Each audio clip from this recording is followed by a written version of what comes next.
முத்து சவாரிக்கு போகும்போது ரோட்ல ஒரு பையன் அடிபட்டு கிடக்கிறத பார்த்து, அவன தூக்கி ஹாஸ்பிட்டலுக்கு கொண்டு போறாங்க. அங்க போனதும் அந்த பையனுக்கு ட்ரீட்மெண்ட் பண்ணிக்கிட்டு இருக்காங்க. முத்து அந்த பையனோட ஃபோன் எடுத்து அவங்க வீட்டுக்கும் இன்ஃபார்ம் பண்றாங்க. அப்ப அங்க வந்தது வேற யாரும் இல்ல. முத்து வீட்டுக்கு சாமியார் வேஷம் போட்டு வந்த லேடி தான்.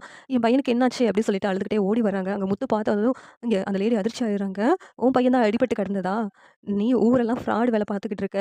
அதனால தான் உன் பையனுக்கு இப்படி ஆயிடுச்சு." அப்படின்னு சொல்லிட்டு முத்து வந்து அந்த சாமியார் லேடிய வந்து திட்டுறாங்க. "இதுக்கெல்லாம் காரணம் நான் இல்லப்பா. அந்த சிந்தாமணி தான் என்ன இப்படியெல்லாம் சொல்ல சொல்லுச்சுப்பா." அப்படின்னு சொல்லிட்டு முத்துக்கிட்ட அந்த உண்மையெல்லாம் அந்த பொம்பள சொன்னதும், முத்துக்கே அதிர்ச்சி ஆகுது. "என்ன சொல்றீங்க? அப்பன்னா நீங்களும் சாமியார் மாதிரி வந்து சொல்லலையா? இதெல்லாம் சிந்தாமணியோட பிளான் தானா?" அப்படின்னு கேட்குறாங்க. "ஆமாப்பா. அந்த பொம்பள என்கிட்ட சொல்ல சொன்னது தான் நான் அப்படியே உங்க அம்மா கிட்ட வீட்ல வந்து சொன்னேன்.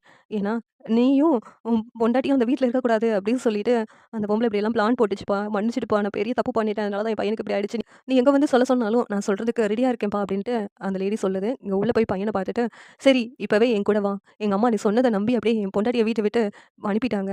நீ வந்து எங்க அம்மாவுக்கு புரியிற மாரி சொல்லணும்." அப்படின்ட்டு முத்து வந்து அந்த லேடிய வீட்டுக்கு கூட்டு போறாங்க.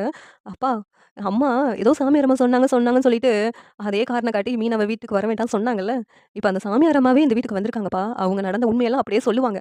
எதுக்காக சொன்னாங்கன்னு சொல்லிட்டு." அப்படின்னு முத்து சொன்னதும், இந்த சாமியார் அம்மாவும் வீட்டுக்கு வராங்க. உடனே "வாங்கம்மா வாங்க. திடீர்னு வீட்டுக்கு வந்திருக்கீங்கன்னு" விஜயா ரொம்ப சந்தோஷமா கேட்குறாங்க. உடனேவும் சாமியார் அம்மா, "என்ன மன்னிச்சிடுங்கம்மா. என்ன மன்னிச்சிடுங்க.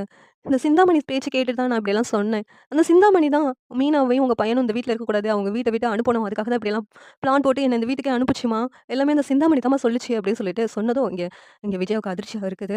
உடனே முத்து, "பாத்தியாங்களாப்பா அந்த சிந்தாமணி என்ன வேலைலாம் பண்ணியிருக்குது." அப்படின்ட்டு அப்படின்னு இங்க முத்து சொல்றாங்க. "அந்த சிந்தாமணிய அம்மா சும்மா விட்டாலும் நான் சும்மா விட மாட்டேன்ப்பா. அப்ப நான் உங்களுக்கு ஆக்சிடென்ட் ஆனதுக்கும் அதான் காரணமா இருக்கும்." அப்படின்னு சொல்லிட்டு முத்து வந்து ரொம்ப கோவமா இருக்காங்க. இந்த சீரியல் எப்படி இருந்தா நல்லாருக்கும்னு நீங்க நினைக்கிறீங்கன்னு கமெண்ட் பண்ணுங்க. இந்த வீடியோ பிடிச்சிருந்தா லைக் பண்ணுங்க, ஷேர் பண்ணுங்க, சப்ஸ்கிரைப் பண்ணுங்க. Thank you.